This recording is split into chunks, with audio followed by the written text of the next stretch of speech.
Hello, everyone. Welcome to another episode of Good Hang. I am starstruck today. Very excited to have our guest, Judge Judy Sheindlin, who you can catch right now on Prime Video's new show, Justice on Trial, which is a terrific new show where she takes on and breaks down a lot of famous cases. But we have Judy on today, and we're going to talk to her about a lot of things. We talked to her about the importance of family. We talk about knowing your worth. We talk about how she feels about liars, and newsflash, she doesn't like them. Second newsflash, she also wears a really cute hat. Judy is here.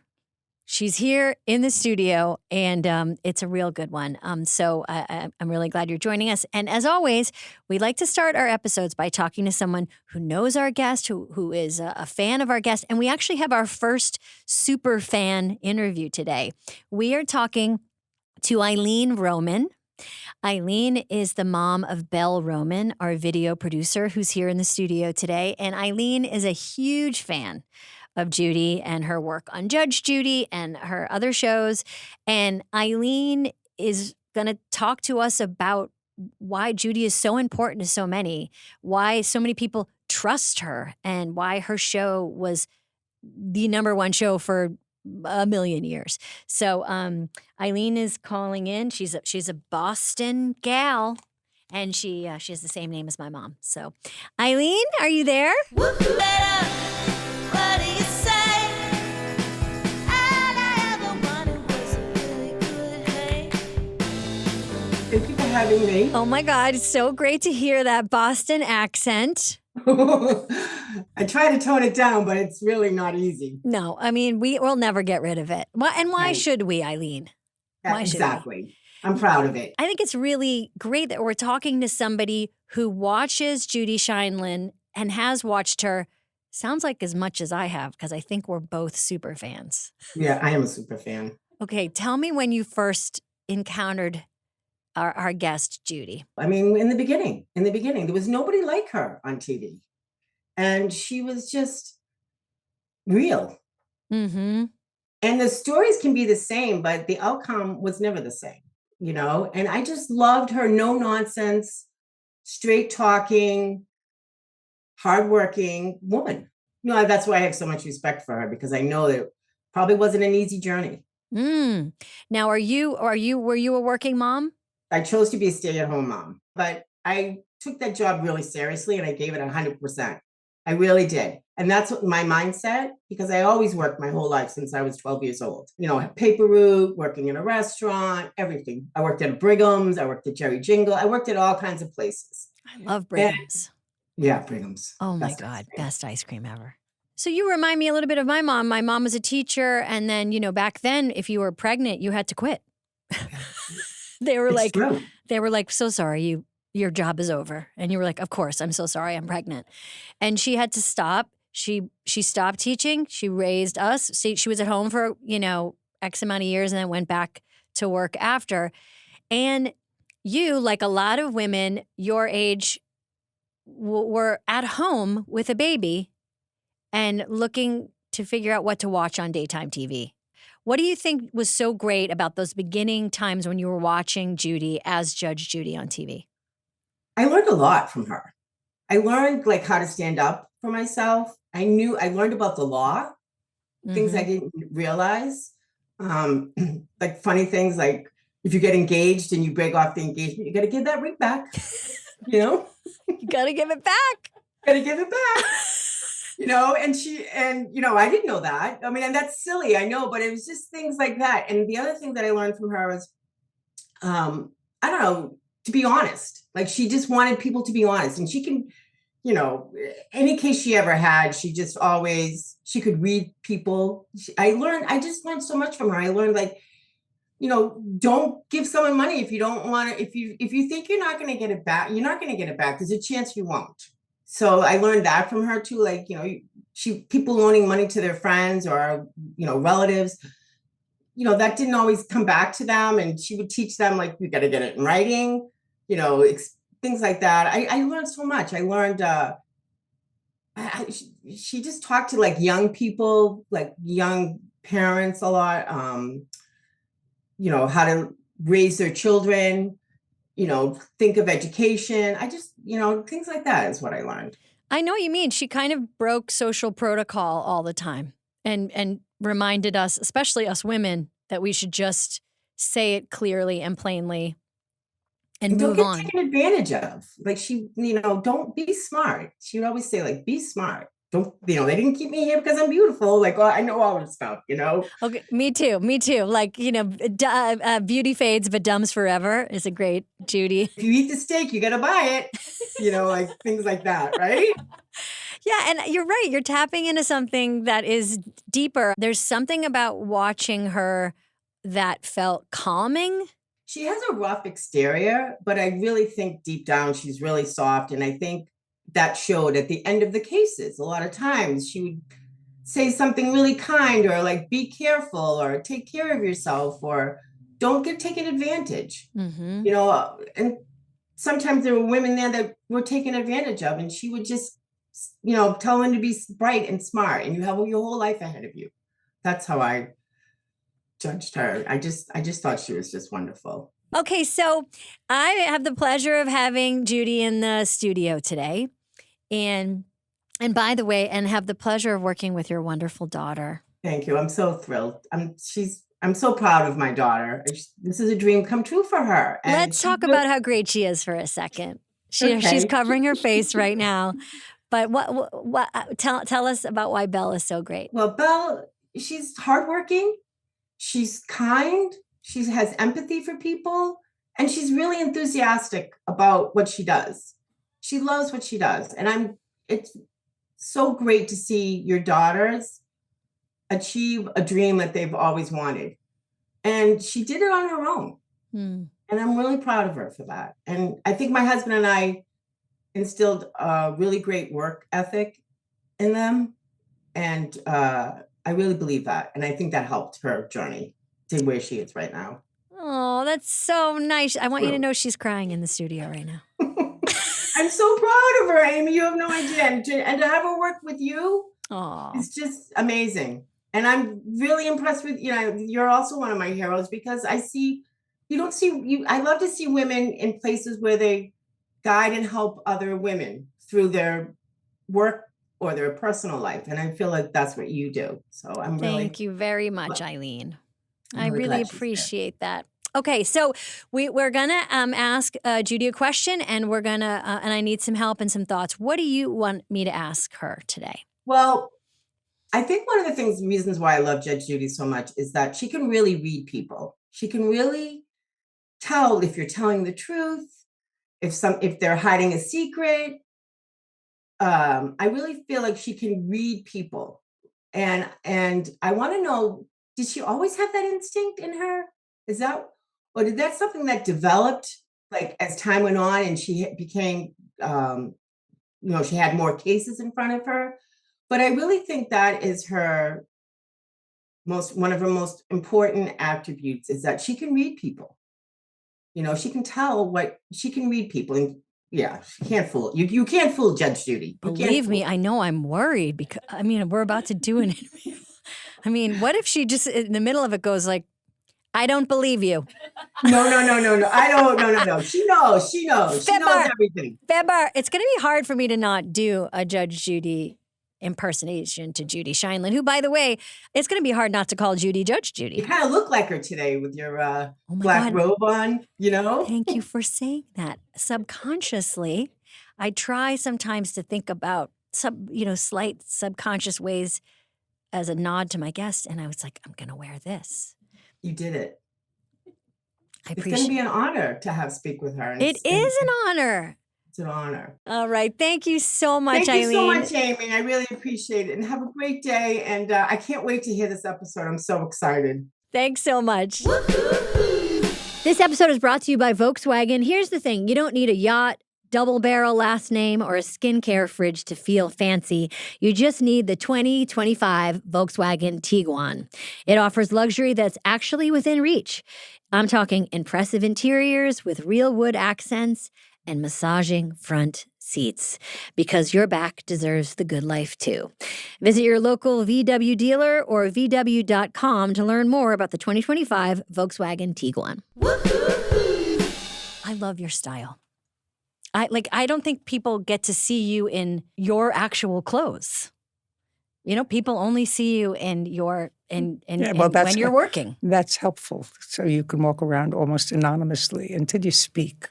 Yeah. It's interesting. Speaking, by the way, have you seen, are we on now? Yeah, we're on. We're on? Yeah. Have you seen those baby Judge Judy Yeah, things? the AI, The AI. I'm obsessed. Is that frightening? That is so frightening. You know, you are all over TikTok in a way. I mean, everywhere. But your sound, your clips, your audio clips are everywhere online. But is that fair? Good question. No, it's a good question. Is it fair? Because they can really have you say anything. They can have you comment about anything. I mean, I've seen some very reputable journalists talking about penile dysfunction, and that were clearly all AI generated. But I would say the young people are very aware of AI. They are very sharp to see it and sense it. Like they know what is AI and what isn't. Like their eye is now trained. Well, but you know, you still have an older population. I know. We have to be considered. Well, I know they're going to get the older population. That's what who they're going to trick. They're going to get the older population. So you're right. So we are doomed. So Judge Judy is here. No, clearly not. Judy Sheindlin is here. We are so happy to have you here today. And you're right. What I love about you is exactly these kind of conversations, which is deep end conversations right away. Complex, deep end conversations. You have them in life. I'm lucky enough to have had a few with you already as your new friend, and also in your work. And what I always appreciate about you is you are not afraid to discuss complicated things and also to admit things are complicated. Yeah, when you have to worry about it a little more when you get old because you get opinionated. If you notice that about old people, they get very opinionated. You know, you like to think as you age, you get to know people and you sort of develop a tolerance, which I did for a period of time. That's over. That period of my life is over. I am so intolerant of anything that interferes with my everyday happiness. And I said, what am I going to discuss with Amy today?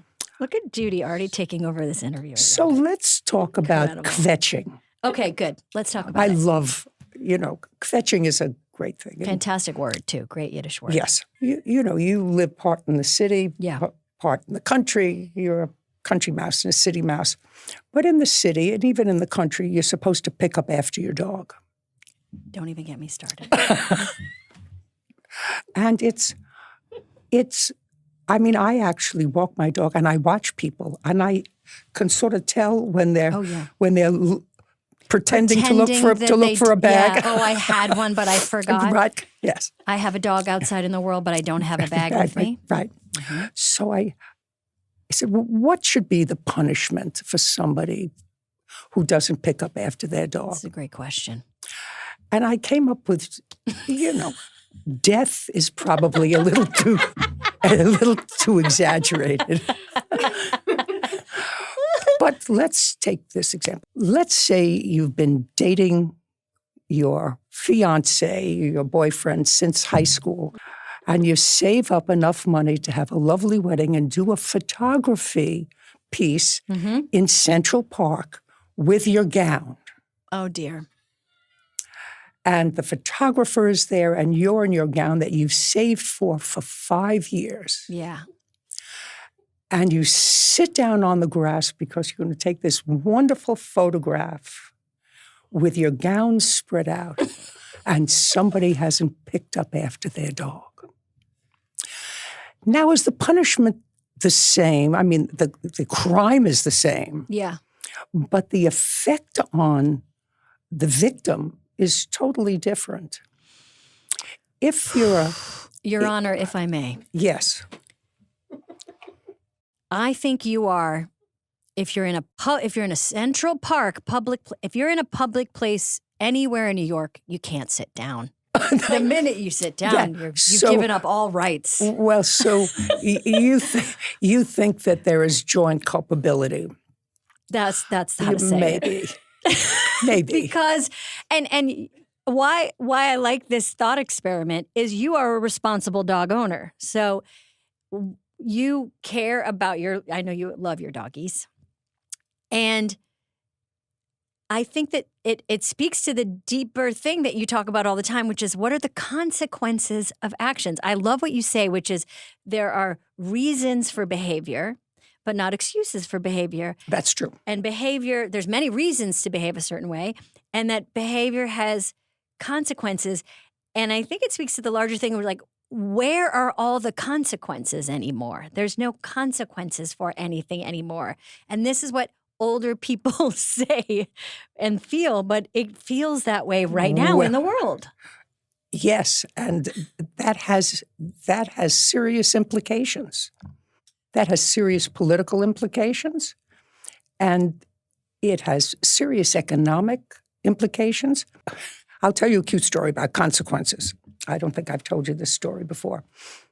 I had a case, one of my, little cases on television, and it was a shopping cart from the Piggly Wiggly in Florida. I don't know, somebody took their groceries, they filled their trunk with their groceries, and they left the cart. Gust of wind comes along, and the cart goes into the next car and dents the car. Okay. The owner of the car sees this scenario unfolding and sues the person who left the cart. Ooh. Interesting. The defense was it was an act of God. I didn't create the wind. I put the cart down. The cart was stable. A gust of wind came, blew the cart. Anyway, I found for the person whose car was damaged. My reasoning was, but for your negligence in not taking that extra moment to put the cart in the assigned position for carts, where they are. Yeah. The wind would not have been able to pick up and hit and damage the car. Okay, so now we're fast forwarding about 2 or 3 months. I'm in Florida, where I live in the wintertime, and shopping at Publix. Mm-hmm. Fantastic. I'd love to see that. And it's a big parking lot. I load my car up with the groceries that I've gotten. And I notice that I parked pretty far away from the appointed cart patrol. And I looked around, and there were 3 women standing in front of the store, looking at me. Waiting for you to return the cart. Waiting for me, having seen that episode, waiting to see what I was going to do. So, of course, I said, I took the cart and I put it back where you're supposed to. I assumed you would have returned the cart no matter what. I probably would have, but it was the reaction of the women. They said, all right, let's see if this gal follows what she preaches. Yeah. Follows what she preaches. And it's a simple thing. And now I never go shopping unless I park my car right next to the place where you deposit your carts. But you get that. You must get that a lot, where people are turning to you to see if you're going to follow the rules. Yes, because your life is people know you as a person who talks about the importance of these rules, and then as a person in everyday life, like we are human beings, we try as best we can to follow the rules. Do you get that a lot? Do you get people projecting that on you? I don't know whether I do or not, and I know this is going to sound a little hokey to you. Life has been very good to me. And I like to do the right thing. If you do the right thing most of the time or all of the time, it doesn't guarantee that at the end of the day, all good things will happen to you. But it's been my experience that if you don't do the right thing, eventually, not immediately, but eventually, that's going to come back. There's so many things I want to get into, because I'm curious as to where, this strong feeling about there being a system to follow and the importance of law and order, and also how you found yourself motivating yourself and your own path in life started very young, I assume, in your own family. What was New York in the 50s like in Brooklyn? And what was the feeling in your family with your siblings and your parents about what was the way to operate? Always the right thing. My father was a dentist. My mother ran his dental office. His dental office was in the house, so we were all very close. And there was never a question of trying to get over on the system. Mm-hmm. It was always, you work, you earn a living, you take care of your family, you save up, you go to Grossinger's for a weekend, or the Concord. And wait, what was Grossinger's? Grossinger's was a resort, like the Concord Hotel. Ooh, like Dirty Dancing? Exactly, but bigger. Okay. But bigger. And that's where Jewish people went for the weekend. Everybody was gluttonous. There was much too much food. And you took dancing lessons like you didn't. I hope that the people who watch your podcast know what Dirty Dancing is. I hope they do too. I think they do. I think they do. I think Dirty Dancing is still around. It's still out there. What were you like as what was young Judy like? Like, what was your?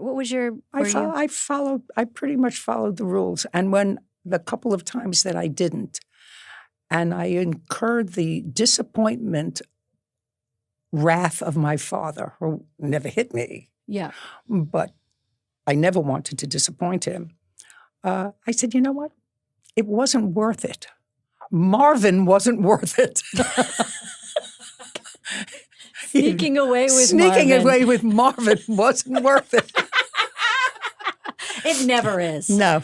But you've spoken about your relationship with your dad. It was a very important one for you. Do you think it gave you confidence? Of course. I do think that women find their confidence from their fathers. They find loving, et cetera, from their mothers. I think. I know some women who would argue with that. But the women I know who feel terrific about themselves had wonderful, encouraging relationships with their dads. And you did. And I did. And how did he used to encourage you? What did it look like? What did it look like? I'd look like if I had a pimple on my forehead, he said, "Oh my God, that is so gorgeous. Everyone should have one."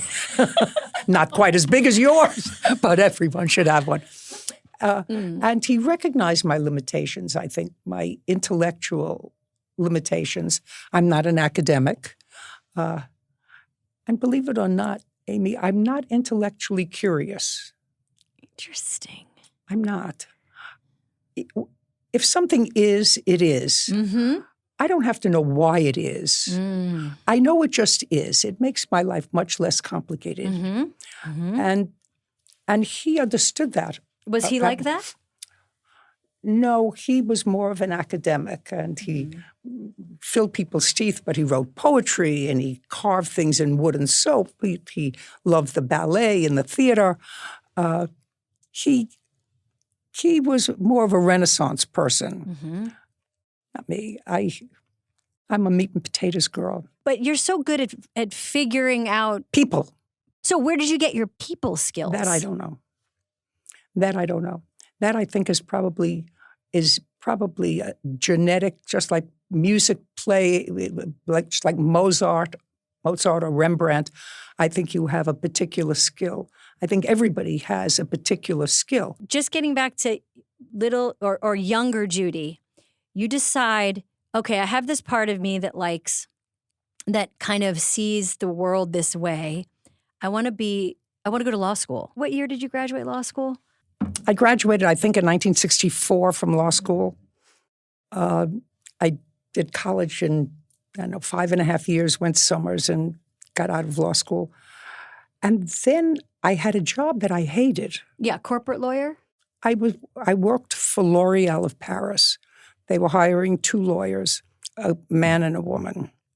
And the man, they put in the corporate effect. And me, they gave a sheet of drug products that were their L'Oreal products, Suffrage and all different kinds of hair tints.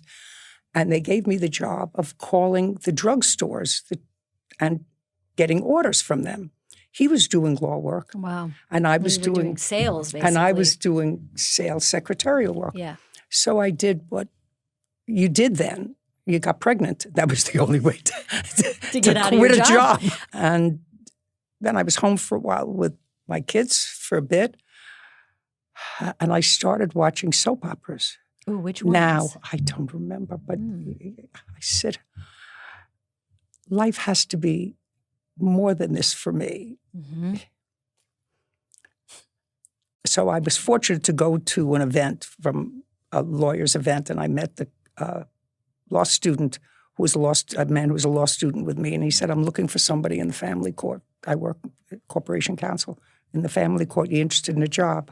And I remember going home and telling my family, I said, Mommy's going to work, and who's going to take care of us? And I said, a very nice lady.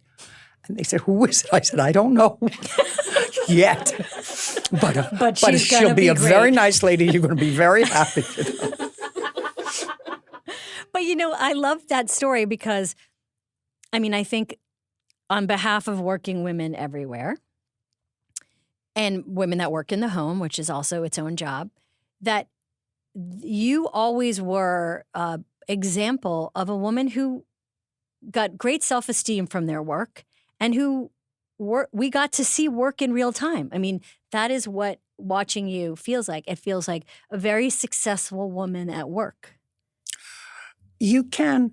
You have two boys. You love them. They love you. And we have this host of a family now. You have a blended family. We have a blended family, and my second great-grandchild, who's cute as a bug's ear, I'm sure some would have preferred that I be home to make them a hot lunch and send it off to school like everybody else's moms did in those years. Yeah, you were very unique in that way. There weren't a lot of full-time working moms. But I can tell you now, they are reaping the benefit of my being a full-time working person. Yeah. And how did you deal with being one of a few during that time? Like, did you struggle at all with feeling? No, I didn't struggle at all. Yeah. I just felt as if it was right for me. And, I think that if you're happy at home, being a full-time homemaker and parent, and they're needed. You need somebody to take kids on field trips and to be there for the bake sale and be a really active part of the PTA. That's what makes things go around. If that's satisfying for you, that's great.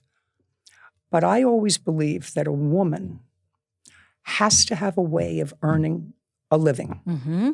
Why? Because if a woman, different from a man, if a woman doesn't have a way of supporting herself, she is in a position of being controlled. That doesn't happen all the time. And it doesn't always happen in a fashion that's aggressive. Right. But that's a mentality. And so in the back of your mind, you should always have a way of saying, I don't like this. This is not making me happy. This is not making me fulfilled. I would like to change, but I can't because I have I don't have a plan. I don't have an exit plan. And that's very sad for a woman. A man always has an exit plan. He could most men can live out of a shoe.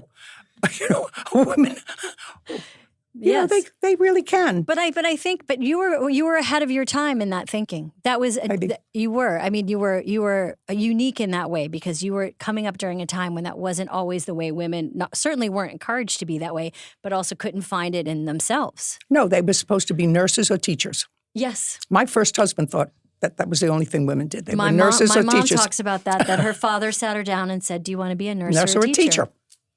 Yeah, and he was a lovely and man, he loved her and loved her very, very much, and believed her to be smart and all of those things, but just assumed like which one? That's your choice. Right. Yeah. And so did you get any pushback at the time from other people? Like, did you feel supported when you were making these kind of choices in your life? Like I felt always supported. Yeah. I felt always supported. Yeah. Yeah. And then you find yourself in family court, and that is kind of, and you've spoken about this, but it's so interesting. Like, I love how you speak about this, which is basically your life keeps unfolding. And we don't get to know you, Judy, until you're in your 50s, late 40s, maybe? I started my program when I was 52. Yeah. And you speak very often and really eloquently about the idea that you kind of never know what is around the corner, and you never know like how your life is going to unfold. And you just take this dramatic turn in your life from being in family court to being on TV. When you were first on TV, did you have to kind of learn how to be yourself, quote unquote, on TV? It was easy. It was easy. Yeah. Because I didn't have to make up a person.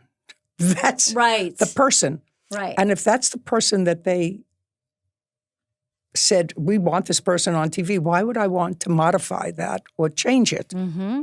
And so it was easy for me. But being yourself isn't always, it's easy for you, but it isn't always easy for people. Like that's unfortunate for them. It was very easy for me. and the public can tell, Amy. Yeah. Public can tell when you're a phony. Mm-hmm.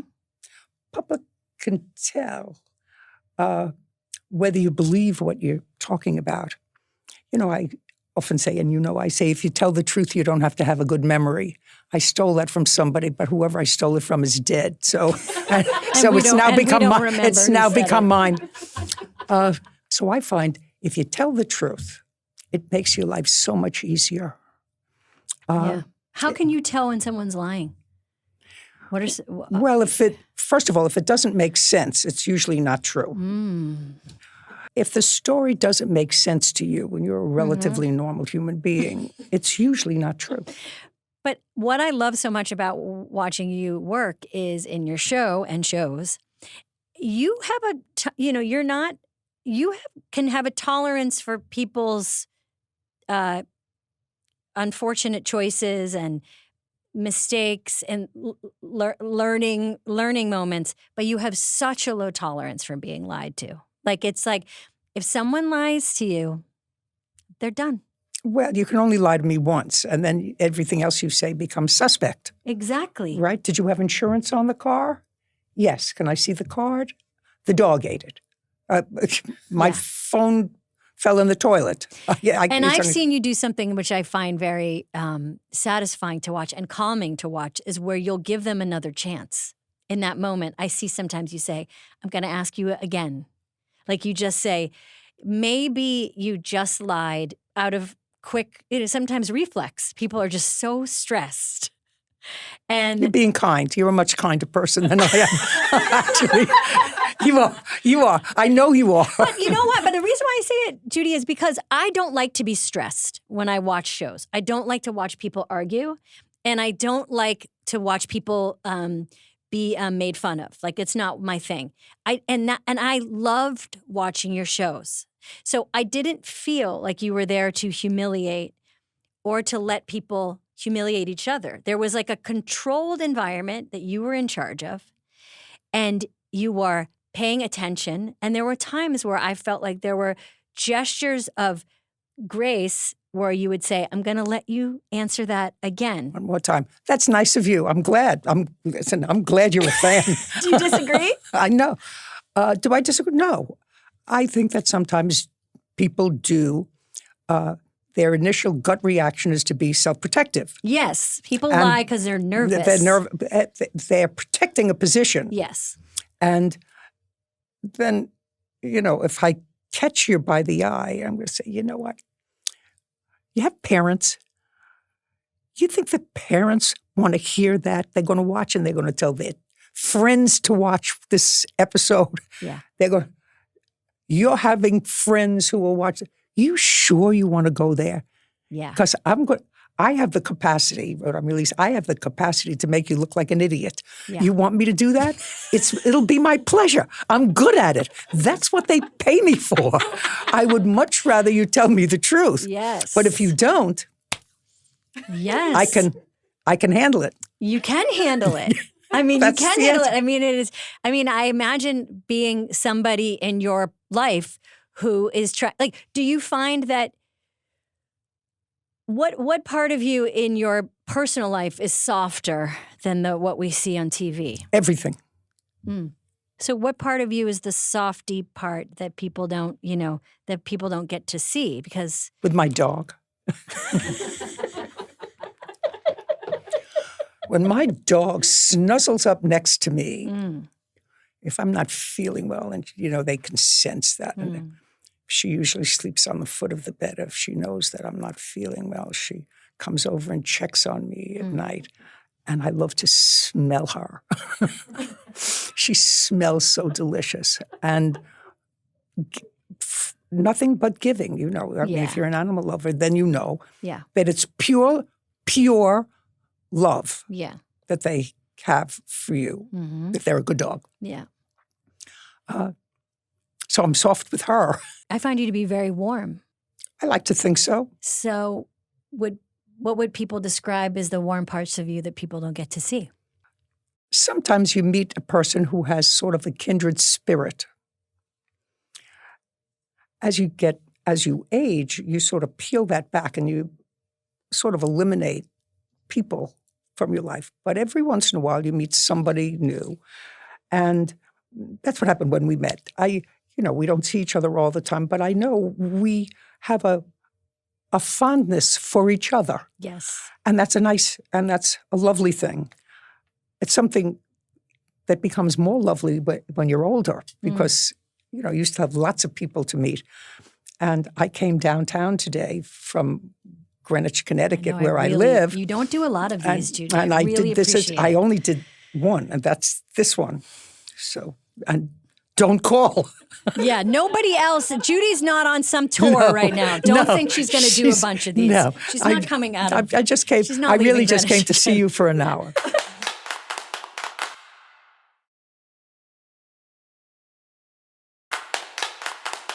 Okay, let's talk about us meeting because I feel like I kind of manifested it in my own way and kind of forced us to be friends. So thank you for going along with it.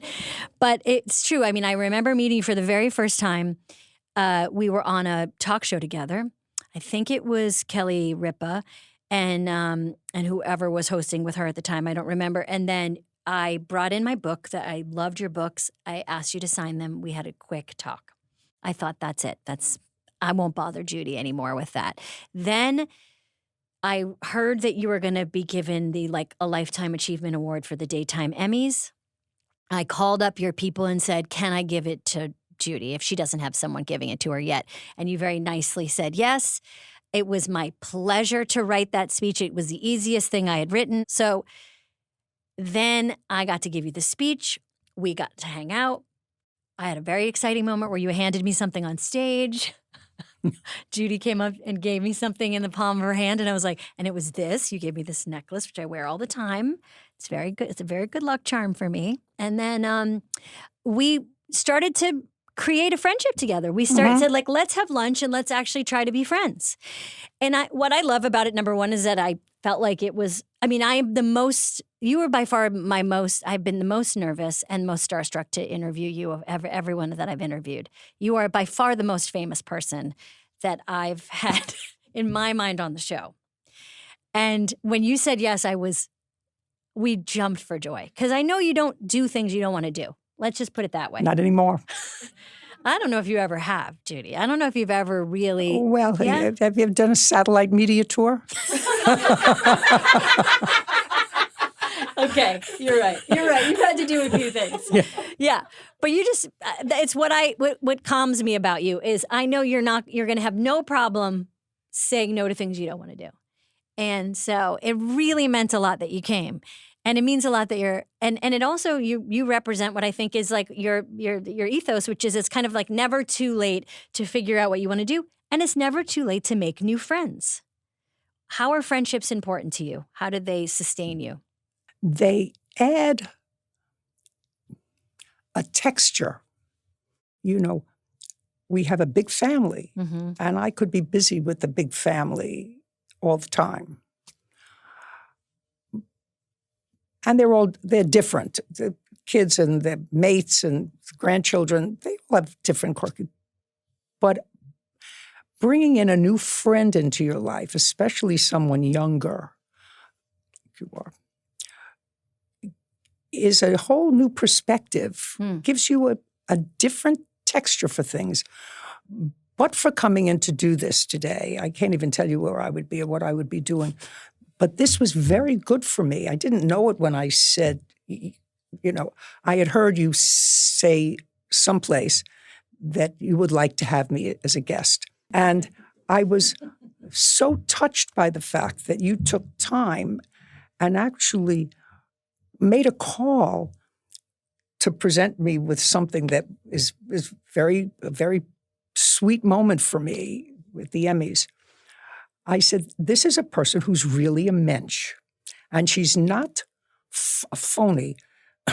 When some people tell me about, you know, I watched your show, I grew up with you, I sat with my grandma, could you please sign a picture? I want to put it in her casket because she loved you. All true. I just got one from Germany, a letter from Germany, that this man's best friend passed away and he was cremated, and he wants to be able to put a note from me with his friend's ashes. Could I please say something personal to Fred that you appreciate Fred's him not being going to know a if you write that or not. No. You can get somebody else to write that. But I knew that you had a different kind of understanding of watching the courtroom and watching me in the courtroom. So I knew you got it. And you're so terribly talented, and it's just such a shame your plate is so full, because otherwise there are so many things that we could do together. I still want to work together, Judy. It would be fantastic to work together with you. I mean, we're both used to running the show, right? We both are we like to be. No, you're a writer. You're the writer. You see, I don't have that talent. Well, I would argue that you do have that talent. You're doing it in. I don't know. I don't. I don't. Hold on. Because you're writing in real time on that show. You do not have lines on that show. No. But and you've written how many books? You're a writer. Yeah, when are you going to call yourself a writer? There's a creativity that you have that you have to know your limitations that I don't have. So if I were to say to you, Amy, what I want to do for my next adventure that I would like you to play with me at doing, I want to steal baby Judge Judy back from AI. We're all now I know why we started talking about it in the beginning. Now I get it. I get it now. And I want to we need to sue AI. I want to take baby Judge and I haven't shut him down. I said, I want to get more people involved with this character. And then I want to take this character and create a South Parky, so that I can Judy Kvetch through the baby. Speaking through baby Judge Judy would be a whole lot of fun. It would be a lot of fun. But you need the right writer. That's right. So, and I know Judy's still pitching me on this. I'm still pitching her. I love it. I'm still pitching her. I love it because, first of all, I'm very flattered, and two, what I think I hear you saying is that, and what I love about all the stuff that you do is you keep trying to figure out, in what way, what is my next adventure? I mean, you're always looking for that. You're always looking for And you have to take your next adventure with your station in life. Now, my next adventure is not being a centerfold. I know that. But this is perfect. Let's talk about your bod. Judy? It's not as wonderful as it was. I've seen you in a T-shirt. You look incredible. That was 10 years ago. No, just a few years ago. Well, few. And Life catches up with you. Yes. Life catches up with you. So what if you're smart? I was at a Forbes conference years ago talking about women, and they said if you had one piece of advice to give a woman, and these were all businesswomen, professional women, what would that one piece of advice be? And I thought for a moment, and I said, wear sleeveless as long as you can. That's my best advice. And then you have to know when to stop wearing sleeveless. Of course. You got it. But you weight train. I did, but I can't wear sleeveless. I don't care how much you weight train. Okay. Life catches up with you. That's why animation is so perfect. Because you can still have a voice. That's Amy. right. You still have a voice. You still can create the message. You're creating it through a fun character, and you can show up sleeveless. But you are but to me, you're an incredible example of someone in their 80s who are, there is, when I was growing up, being in your 80s was, Crypt-like. Yeah. You barely knew anyone in their 80s. It was a miracle to live to your 80s. And now we have people running 90s. The country who are in their 80s. Totally. And it's like, I was lucky enough to be invited to your 80th birthday, which was Western Casual, an incredible dance party. You love to dance. You and Jerry were on the dance floor. Jerry's also We were on the dance floor. We were on the dance floor. Thank you for remembering. Jerry's also keeping it tight. Jerry's also keeping it really tight. Yeah, yes. You guys are in great, and I don't even just mean, it's just an energy for life, basically. And I feel like I know people like myself are looking ahead to women in their 60s, 70s, and 80s to see, how are you doing? Because you're right, life does catch up with you, but you don't need to decide to get caught up in what is the crazy amount of pressure and ageism in this country, and how we want older people to kind of stop talking and disappear and retire, and we want them to all kind of get quiet and lie down and go away. You're certainly not doing that. The trick is, as you get older, you have to stay relevant. If you are interesting, mm-hmm. people will want to gravitate to you. All old people will want to gravitate to you, and you have to be able to say to old people who want to gravitate to you, you can't pull me down. You want to get out there and cha-cha with me, great. Yeah. But I'm not sitting home with you and watching the filter in the pool. If all else fails, I can always get a job with a law firm. Because I had a fallback. You weren't stuck. Yeah. That's what you felt. That's what it felt like watching your show, is you didn't have a vibe of I don't know how else to say it. It wasn't a thirsty vibe, as the kids say. It was I'm going to do the job I usually do. I'm going to try to do it over here. If you like it, great. If you don't like it, fine by me. So watch. And that is also an incredible negotiation technique. And look, I don't want to talk to you about, we all know how incredibly successful your show was and how incredibly successful you were on it. But I think that the way you talk about negotiation and the way you negotiated is interesting, especially for women. You have to know your worth.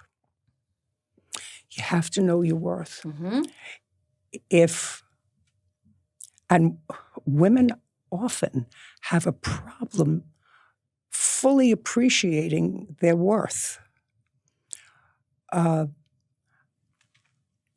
I didn't at the beginning, but I was a fast read on this one. And I quickly understood that I could go anywhere. But as hard as you try, you haven't been able to find anybody to do this. And you've put on a lot of people. Yeah. You've tried a lot of alternatives that haven't been as successful. So you want to continue making what you make. I'm going to teach you how to be a partner rather than an employer. Oh, what good language. I'm going to teach you how to be a partner. And can you tell everyone how you would negotiate? Well, every few years, I would sit down with the president of our company at the grill on the alley, and we all knew we were there to talk about renewal, and I would have an envelope, and in the envelope would be 2 or 3 conditions, 3 years or 4 years, and this is my salary, but nothing lengthy. And I would take out the envelope and pass it over to whoever the president was, who kept getting changed. I was still the same person. I recognized that. Yeah. The face at the other side changed, but this face was the same. And I would slip him the envelope, and I would say, don't open it until you get home. Let's have dinner first. And then tomorrow you'll tell me yay or nay. And the final year, the president of the then company was adorable. I won't name him. And when I took out my envelope, he said, Judy, I have an envelope. And when I handed him, he went to hand me mine. I said, I'm not taking your envelope. Because if I take your envelope, it's a negotiation. And this isn't a negotiation. It was, Judy. And he laughed. He actually laughed. I said, but it was true. If I took it and looked at it and opened it. Of course. Because he did say, maybe it's more than what's in yours. I said, then I'm a loser. But this will satisfy me. Yes. This will satisfy me. He put it away. We had a great dinner, and we signed on for another few years. Oh, it's so baller. And also, I mean, it goes to exactly what you talk about, that like, when you're trying to figure out how to negotiate, it's like kind of like less is more. Figure out your worth, state it, and then the ball is in someone else's court. Yes, but you have to make yourself indispensable. Yeah. That's the key. And you don't have to be a television personality to make yourself indispensable. I know doctors who close their practices 5 years early because their assistant or their secretary who runs the office says, you know what, I'm retiring. And they say, well, you can't retire. I'm not ready to retire. I can't run this place without you.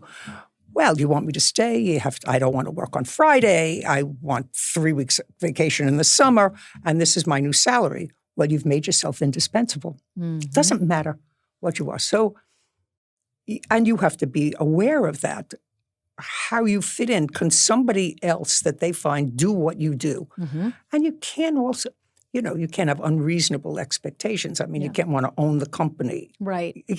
Well, you could want to own the company, but who do would you want to own own the that company? Then. Have you bought the company? Who would want? I don't consider myself an artist. So it's easy for me to get down and dirty. Yeah. Easy. Interesting. And I don't have an agent. And I don't have a manager. I mean, incredible. Incredible. I mean, the fact that you negotiated yourself in person.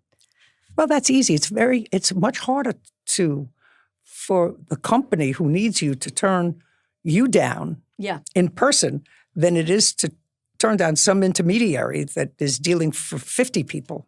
And he said he's, and also when it becomes less urgent for you. Well, that's what it felt like always. Again, that's why it was interesting to watch your show, is it did not feel like, honestly, that you even had dreams about being on television.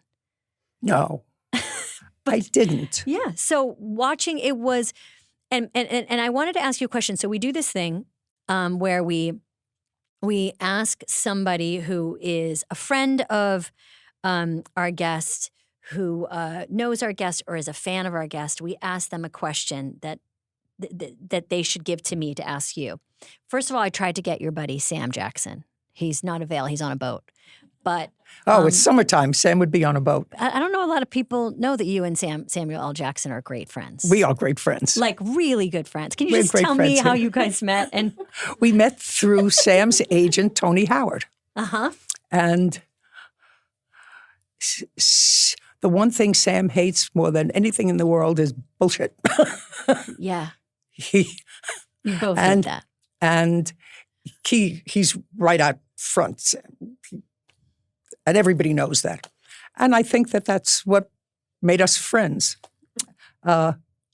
We get each other. He has a wonderful wife, LaTanya, wonderful and talented wife. And he does spend the summer on boat. Yeah, he's on a boat. So the question I got today was, so Belle, one of our video producers here. Belle, how old are you?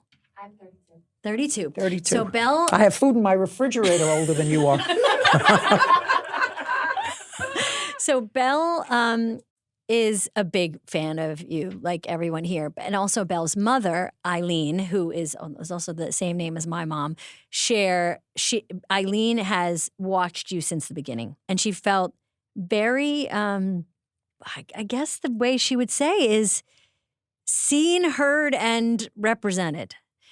And we talked about how your show gave both of us this like sense of like almost like a grounding in a very like watery world. You watch it and you're like, two people or two sides come, there's some kind of judgment. There's might be some way out of this mess. That's just kind of how it always felt. Like it's not going to be perfect, but we're going to try the best we can to figure it out in real time. We're going to ask people to tell the truth. And there's going to be somebody in charge that isn't going to let things go Somebody crazy. in charge who's a woman, which is probably, That's right. Eileen? Eileen. But probably, I don't know your mom, but I think that a lot of women, I know from what people tell me, a lot of women who felt that there weren't options for them because they had not seen situations where women were in control, not only of their own lives, but a lot of other people's lives as well, that it made them feel good and perhaps gave them a little bit of a jolt. You don't have to stay in that terrible situation. You can, but you can push yourself. You can do better. Don't bring that other bum home from the bar and give him your credit card and let him drain your bank account. And look at him. There's nothing there. Look, I would watch some wonderful women, wonderful, smart, professional, working women, and I'd look at the schlub that they gave their car to and their own credit card that they paid for. And I would look at them and I would say, you must have something that I'm not seeing. It made them feel good. Yes. Because somebody had taken advantage of them, or they felt that they had no power, that they were just going through the motions of life. And you were breaking social protocol. You were saying it out loud in real time. I was saying it out loud. You get flack, when you have an opinion, and I have very strong opinions about everything. You get flack. Yeah. I don't care. And I think we're almost at the end, but I'm going to tell you. I love that Judy's I'm wrapping going this to up. tell you one story. You said, sometimes some people like and some people don't like. And when did you know that you were an entertainer? Yeah. Jerry and I were sitting in a bagel restaurant called Tal Bagel on First Avenue when we were living in the city. And we would go there for coffee in the morning. And there were two women sitting not too far away. You got your bagel and you came down and you sat down at the table. And we overheard them and they were talking about the show. And one of them said, "Oh my God, I love her. I cannot wait for 4 o'clock. I love her." And the other one said, "I can't stand her. She is such a bitch. She is such a mean-spirited person." And I looked at Jerry and I said to him, I know I'm an entertainer. I don't care what they think as long as they watch. Yeah. One hates you. And when you look at the people who, you look, as I sometimes do, at IMDb or whatever it is, you see how your show is rated, right? Yeah. You have 5, and it's a big yellow line, and then you have a 1, people who love you all the way to 5, people who hate you all the way to 1, and then there's 2, 3, 4 in the middle. I have very few 2, 3, 4 in the middle. Right. I get 5s and 1s. That's it. You love her or you hate her. As long as you watch, And they do, Judy. I don't. They watch. You can throw a shoe at the television. I don't care. Yeah. As long as your Nielsen number then, when I was connected to Neil, is there. Yeah. Now ask your question. Well, this question is actually, it ties into what you're saying because, Eileen was asking, like, you have a strong sense of intuition about yourself and other people. And, her question was it learned or was it natural? And I feel like we kind of talked about it. But what it speaks to is this bigger idea of like, you track yourself really well. You know what you want. You have a strong sense of self. I do. Okay. I do. Came from father. It came from dad. Came from dad. And how do you cultivate it? How do you keep cultivating it in yourself? And how do you help other people find it? Or do you? Everything is by example, Amy. I don't think that you can. If somebody is sick, you can't tell them, feel better. I want you to feel better. Yeah. I want you to, you're not happy? Be happy. Rah-rah, get happy. Yeah. You can't do that for someone else. All you can do is set the table. Is there anything you're not as certain about as you get older? I mean, I don't know the answer to that question, but I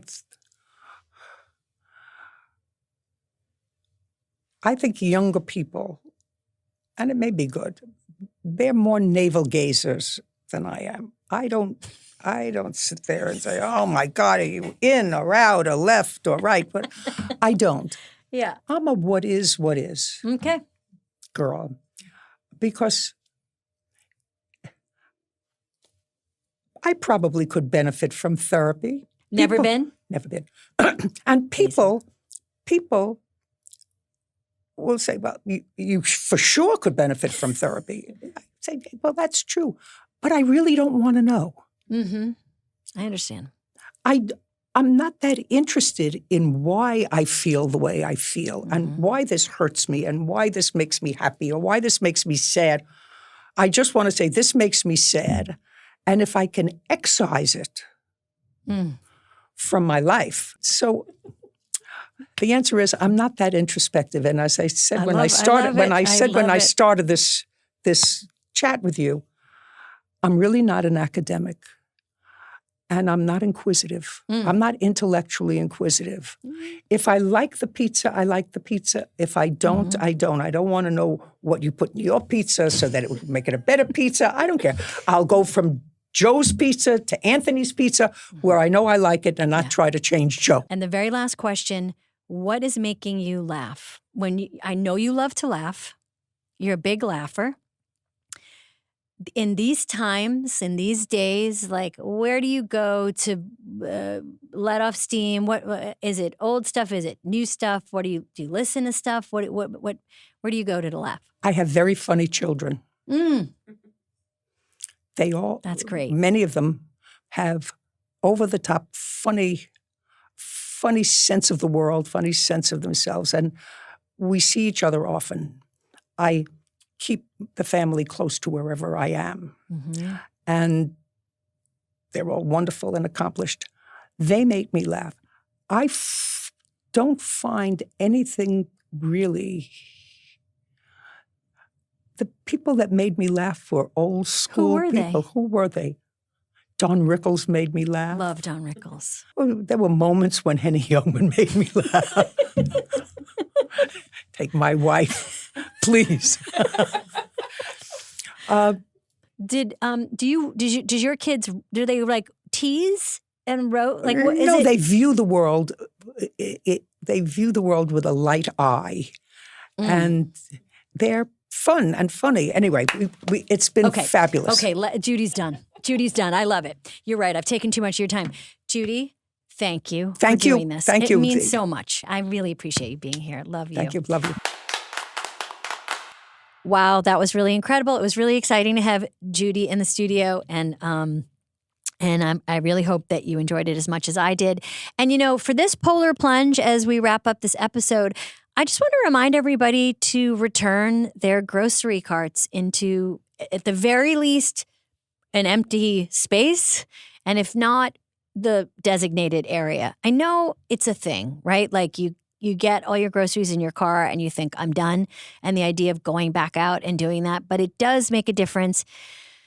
And I would implore you to try to even grab one that isn't yours. And then, an angel gets its wings. Like you're going to, if you believe in karma, I don't know, that's a good thing to do. So just do it. Just do it. And picture, just like Judy did, all these women staring at you and judging you. Picture people judging you. That can really motivate you to do good things. Bye. You've been listening to Good Hang. The executive producers for this show are Bill Simmons, Jenna Weiss-Berman, and me, Amy Poehler. The show is produced by The Ringer and Paper Kite. For The Ringer, production by Jack Wilson, Kat Spillane, Kaya McMullen, and Aleya Zenieris. For Paper Kite, production by Sam Green, Joel Lovell, and Jenna Weiss-Berman. Original music by Amy Miles.